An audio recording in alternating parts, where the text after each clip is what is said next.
الحمدللہ وکفا وسلام علی عبادہ الذین اصطفى اما بعد فاعوذ باللہ من الشیطان الرجیم بسم اللہ الرحمن الرحیم فمن شہد منکم الشہر فلیصمہ صدق اللہ العلی العظیم۔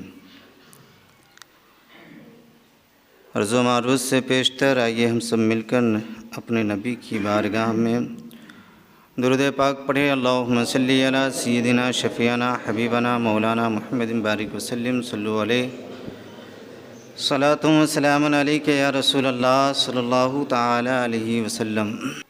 حضرات، کہ اللہ رب العزت کا لاکھ لاکھ شکر و احسان ہے کہ اس نے ہمیں پھر سے امسال رمضان المبارک کا رحمت و برکت اور نجات و مغفرت والا مہینہ عطا فرمایا ہے۔ لہٰذا اس مہینے میں ہم تھوڑی محنت کر کے زیادہ مزدوری حاصل کر سکتے ہیں اور نیکیوں کا انبار اکٹھا کر کے نیکیوں کا ڈھیر لگا کے ہم اپنے رب کو راضی بھی کر سکتے ہیں۔ آپ یاد کریں کہ ہم میں سے بہت سے لوگ جو پچھلے سال رمضان المبارک میں ہمارے ساتھی تھے وہ امسال نہیں ہیں، اور جو امسال ہیں ہو سکتا ہے وہ آئندہ سال نہ ہو۔ اس لیے جب رمضان المبارک کا مہینہ ہم سب کو اللہ نے اپنے فضل و کرم سے امسال بھی عطا فرمایا ہے تو ہم سب کو چاہیے کہ اس مہینے کا احترام کر کے، اس مہینے کا روزہ رکھ کے، اس مہینے میں نیک اعمال اکٹھا کر کے ہم اپنے رب کو راضی کریں۔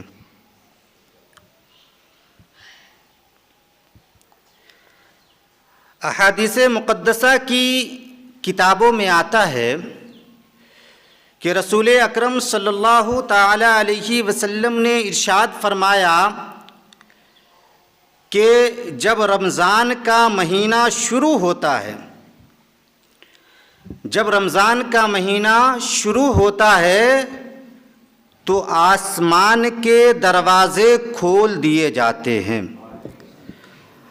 آسمان کے دروازے کھول دیے جاتے ہیں، جنت کے دروازے بھی کھول دیے جاتے ہیں، رحمت کے دروازے بھی کھول دیے جاتے ہیں، ماہ رمضان میں بند کیے جاتے ہیں تو دوزخ کے دروازے بند کیے جاتے ہیں، اور سرکش جن اور شیاطین بند کیے جاتے ہیں، قید کیے جاتے ہیں۔ سرکش جن اور شیاطین ماہ رمضان میں قید کر دیے جاتے ہیں۔ ترمذی اور مشکات شریف کی روایت ہے کہ رمضان المبارک میں ہر رات ایک منادی آواز لگاتا ہے، ندا کرتا ہے کہ وہ بھلائی کے چاہنے والوں بھلائی کی طرف آؤ، اور وہ برائی کے چاہنے والوں برائی سے رک جاؤ،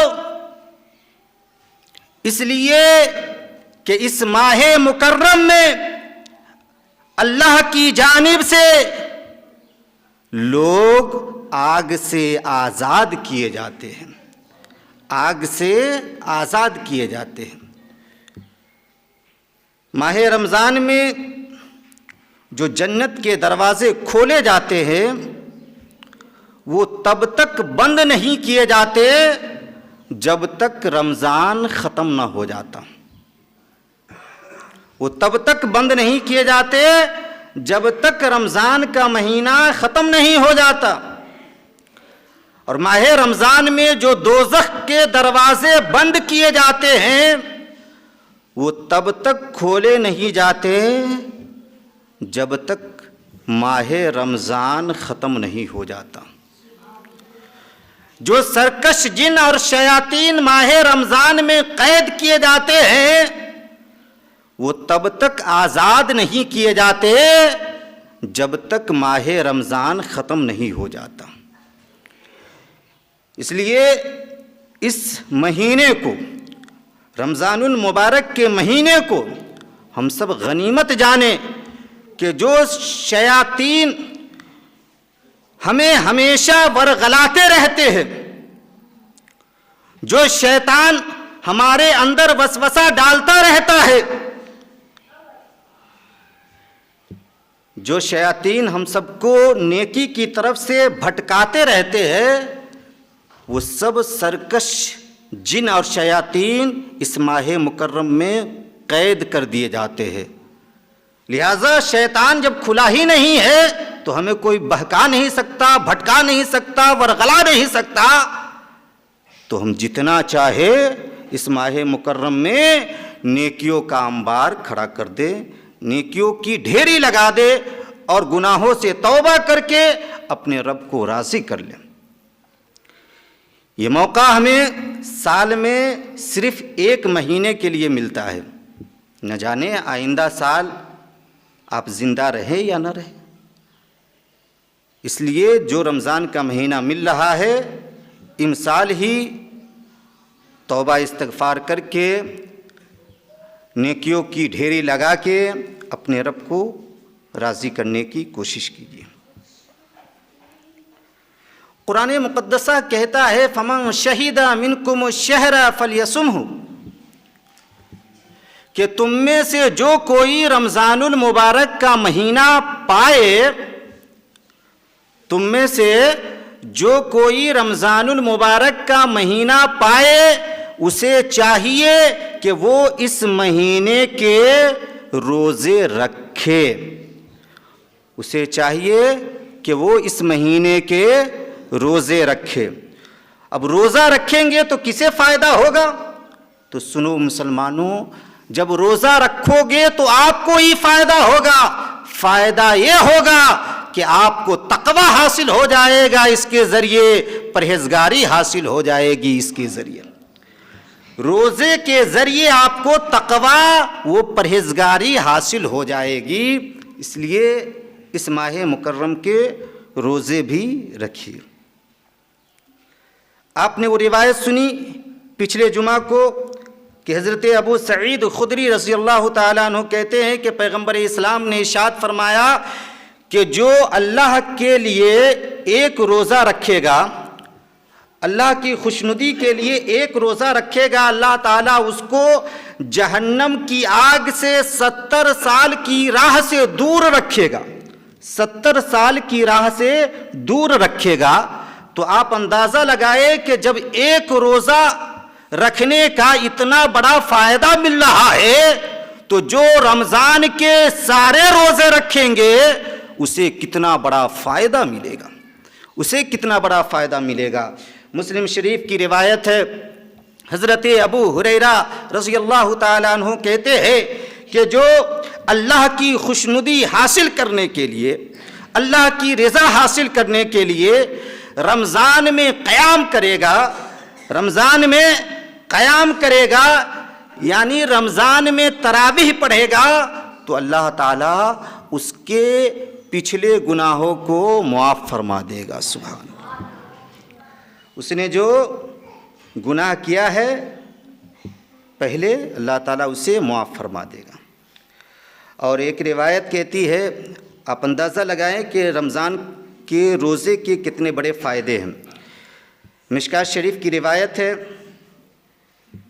حضرت ابو ہریرہ رضی اللہ تعالیٰ عنہ کہتے ہیں کہ رسول پاک صلی اللہ تعالیٰ علیہ وسلم نے ارشاد فرمایا کہ جو ایمان و اخلاص کے ساتھ رمضان کے روزے رکھیں گے، جو ایمان و اخلاص کے ساتھ رمضان کے روزے رکھیں گے، اللہ تعالیٰ اس کے پہلے کے گناہوں کو معاف فرما دے گا۔ سبحان اللہ۔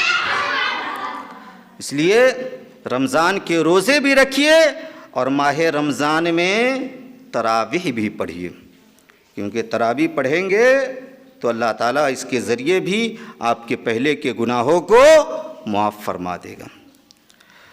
اور یاد رکھیں کہ روزے اور قرآن یہ دونوں بروز قیامت بندوں کی شفاعت کریں گے۔ سبحان اللہ۔ مشکوٰۃ شریف کی روایت ہے کہ رسول پاک صلی اللہ علیہ وسلم نے ارشاد فرمایا کہ روزے اور قرآن بروز محشر بندوں کی شفاعت کریں گے۔ روزے کہیں گے مولا میں اس شخص کو دن میں کھانے پینے اور شہوت کرنے سے روکے رکھا، اس لیے مولا اس بندے کے حق میں میری شفاعت کو تو قبول فرما لے۔ اور قرآن کہے گا مولا میں اس بندے کو رات میں سونے سے روکے رکھا، لہذا اس بندے کے حق میں تو میری شفاعت کو قبول فرما لے، تو اللہ تعالیٰ ان دونوں کی شفاعت کو قبول فرما لے گا۔ سبحان اللہ۔ ان دونوں کی شفاعت کو قبول فرما لے گا۔ اس لیے روزہ بھی رکھیے اور تراویح بھی پڑھیے۔ یاد رکھیے کہ تراویح میں قرآن شریف کی تلاوت کی جاتی ہے، اور ہم سب جانتے ہیں کہ قرآن دنیا کا بھی ساتھی ہے، قبر کا بھی ساتھی ہے اور حشر کا بھی ساتھی ہے۔ جب ہم اسے پڑھتے رہیں گے تو یہ دنیا میں بھی ہمارا ساتھ دے گا، قبر میں بھی ہمارا ساتھ دے گا، اور میدان محشر میں بھی یہ ہمارا ساتھ دے گا۔ سبحان اللہ۔ میدان محشر میں بھی یہ ہمارا ساتھ دے گا، کیونکہ قرآن مقدسہ اس عظیم کتاب کا نام ہے جس میں مسلمانوں کے لیے شفا بھی موجود ہے اور ہدایت و رحمت بھی موجود ہے۔ سبحان اللہ۔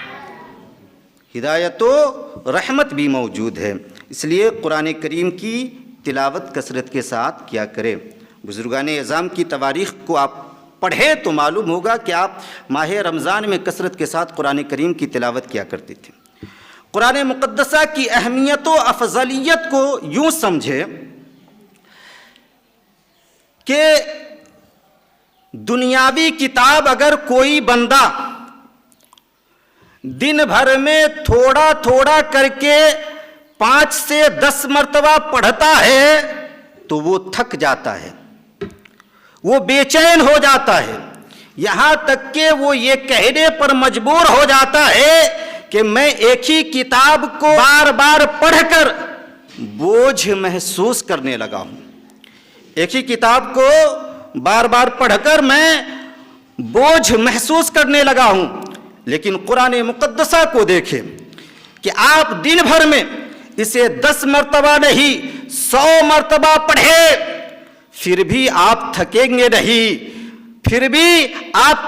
نہیں، بلکہ آپ کو سکون مل جائے گا اور آپ کے دل و دماغ تر و تازہ ہو جائیں گے۔ سبحان اللہ۔ قرآن مقدسہ پڑھی جانے والی کتاب کا نام ہے، اس لیے اسے ہم پڑھتے رہے۔ ایک موقع پر رسول پاک صلی اللہ علیہ وسلم نے ارشاد فرمایا کہ اس دل کو بھی زنگ لگ جایا کرتا ہے، اس دل کو بھی زنگ لگ جایا کرتا ہے جس طرح لوہے کو زنگ لگ جایا کرتا ہے۔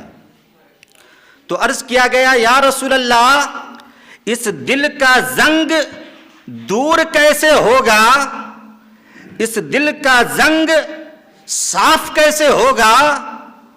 تو رسول پاک صلی اللہ علیہ وسلم نے ارشاد فرمایا کہ کثرت کے ساتھ موت کو یاد کرنے اور قرآن کریم کی تلاوت کرنے سے اس دل کا زنگ صاف ہو جائے گا۔ سبحان اللہ۔ اس دل کا زنگ صاف ہو جائے گا۔ تو ہم سب کو یہ بڑا پرحسین موقع ملا ہے کہ ہم ماہ رمضان میں قرآن کریم کی تلاوت کر کے، قرآن کریم کی تلاوت سن کے اپنے اعمال میں نیکیاں بھی اکٹھا کرے اور اپنے دل کو صاف ستھرا بھی بنائے۔ سبحان اللہ۔